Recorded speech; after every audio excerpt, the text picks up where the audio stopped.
নিয়োগ সংক্রান্ত বিষয় নিয়ে শিক্ষা ভবনেও গেছেন, সদুত্তর পাচ্ছেন না, কি বলবেন? টেট উত্তীর্ণ যারা আছে ওরা আননেসেসারি এগুলো করে স্যার কেন?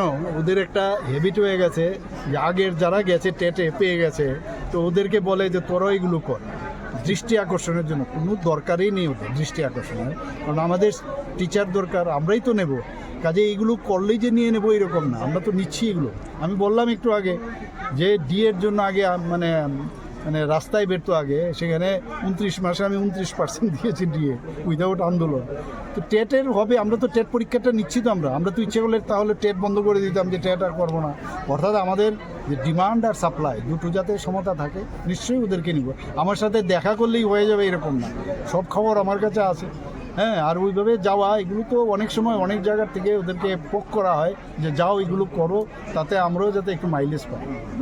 আমি ওদেরকে বলবো please need not do this things. মাথায় আছে, সব হবে, সময়ে সব কিছু। ধন্যবাদ।